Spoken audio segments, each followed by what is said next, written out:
Hello. Hi. How are you doing today? I'm a little anxious. All right. I'm doing good. Okay. What are you anxious about? Well, just that you said that you were going to release me today if I came back before you. Well, no, I said we're going to get an update Right. for the MIC Yes, evaluation. Here's the thing. Okay. You're on probation, right? Yes, ma'am. And I don't want you to fail Right. at probation. The issue is that your MIC evaluation results are suggesting a Takami evaluation, and your appointment for the Takami evaluation probation. With Takami evaluations, it says that it's in March. Yes. Is there any way that we can see if Center for Healthcare Services will be able to take care of any mental health issues?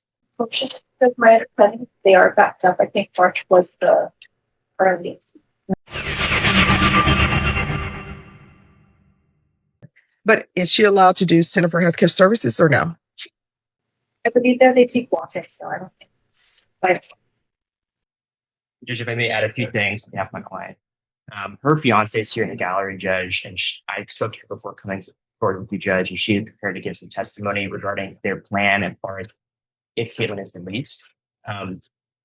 When I first met Caitlin, she was coming out of being unstable, and she is obviously way stable now, more stable now. She's been on medication. Well, let's call the fiance. Okay, yes, Judge. All right, the court is calling 2025 CR 013204 State versus Caitlin Nicole Jeffrey. Could I have parties announced for the record for the state? Lauren Smith for the state. And Jonathan Alvarado for the defense. And are you Caitlin Jeffrey? Yes, ma'am. All right, the court has received the results of the MIC evaluation. The MIC evaluation is suggesting that that she remain in custody for Takami. And in regards to the Takami evaluations, those have to be done in custody. They're telling me that their next available date for her would be March 31st, 2026. That's their recommendation. They're saying that the optional treatment plan would be Center for Healthcare Services. So you stated you have a witness Yes, Judge. to speak to her stability. Yes, Judge. All right, call your witness. Defense calls Danielle Hart. All right. And if you'll step to this Yes, side, please. All right. Can you raise your right hand for me? Do you solemnly swear or affirm the testimony you give will be the truth and nothing but the truth, so help you God? Same. All right. You can lower your hand, state your name for the record. Danielle Hart. All right. Defense, you may proceed. Thank you, Judge. Ms. Hart, we're here today for a probation hearing. Caitlin, can you explain to the court who you are to Caitlin? I'm her fiance. How long have you known Caitlin? A little over 2 years. And are you aware of Caitlin's mental health issues? Yes, I am. How are you aware of that? She has told me in her own words, I've experienced an onset of an episode as well as seen her when she is stable on her medication as well. Mm-hmm. And when she's stable on medication, is she somebody who can function, be a normal person in society, be somebody who's not a threat to others and herself? Correct. Yes, she was on her medication. She's fully functional, school full-time, work full-time, as well as holding a social life. Now, regarding Caitlin's past, she's here today on a less than 1 gram two case, but she does have some prior cases. Correct. Is that fair? And isn't it true that she actually is on parole? Yes. Okay. And from what you told me and what Caitlin told me, she actually has a parole hearing next. Is that fair? Yes, sir. On the 10th. And is it your understanding, and obviously we don't know until the hearing, Correct. but that because she was granted probation in this case, that there is a strong likelihood that she would continue on parole? Yes. With regards to if and when Caitlin is released, what are y'all's plans as far as keeping Caitlin stable in an instruction environment? Well, I work from home. I own my own company. I work in marketing and consulting other businesses and helping them function properly. So I'm able to relocate. I'm planning on moving to San Antonio. For one, I'm the one person that she does trust to handle her affairs. She actually signed power of attorney over to me on her own accord and own suggestion upon this incarceration.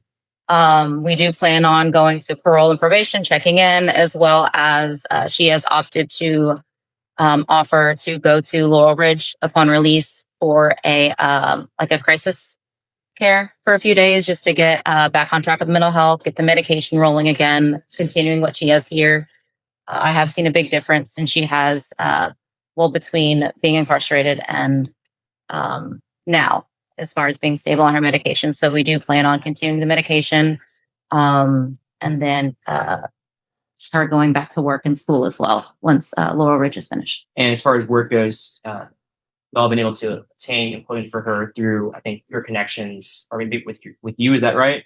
No, it's through my friend. He has a few different companies, and he's extended a sales position to her, which would also work from home and allow her to, I guess, the flexibility to do everything that parole and probation requires her to do as well. It's an office job. He would supply her with the laptop and everything else that she needs for the job as well.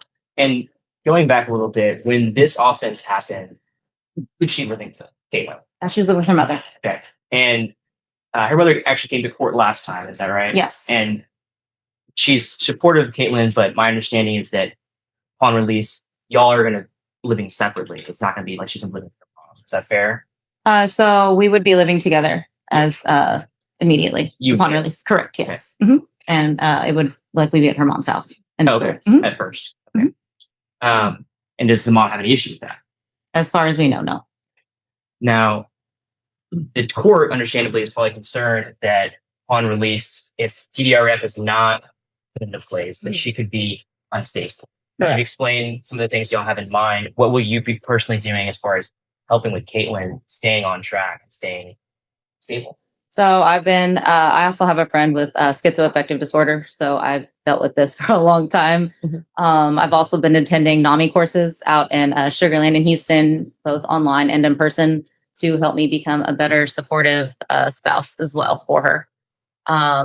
As in reference to knowledge on the disorder to help me learn how to deal with episodes as they begin. I've also learned that the cognitive behavior therapy is one of the best ones because it teaches them how to not just stop. It doesn't necessarily stop the episode, but it teaches them ways to distract themselves when they feel the episode on onset, I guess is the best way to put it. As far as you know, has Caitlin had something like that in her life? No, she has not. This is the first time she has had somebody that is willing to help her tackle the mental health issue, which is the root of everything else, I believe. Any questions? Very briefly. So you stated that you and Caitlin have known each other for about 2 years. Is that correct? Mm-hmm. Were y'all in a relationship on or about July 30th, 2000? No. Okay, so you met prior to the incident. Correct. Y'all were not speaking in that time. Okay, where did you reside in July 2025? Sugar Land. Where's 2025? You weren't taking a role to ensure Caitlin's stability. Is that correct? Correct, yes, ma'am. So why the difference now versus then? We were on and off for a while, and then she went into one of her episodes, completely cut me out. I know better than to push when it comes to that kind of disorder. But now that she is stable on her medication at the last time I saw her and spoke with her, she was not. And so, but this time, like I said, she willingly relinquished power of attorney over to me. And so I now have, I guess, over her affairs and can ensure that she can do what she needs to do. So what are you going to do if Miss Jeffrey has an unstable episode and tries to push you out? So, like I said, I've been taking classes, and one thing I've learned is to just talk calmly, rationally, not argue. And I have learned that it can get a little combative, but I've also learned how to, I guess, relieve that as well in the process. No further questions. All right. I just have a few. Any objections? No, Judge. All right. Where you all are planning to live, are there any minors in the home? I What are their ages? 16. 16? And what is? Yeah, it's her daughter. It's her daughter? Yes.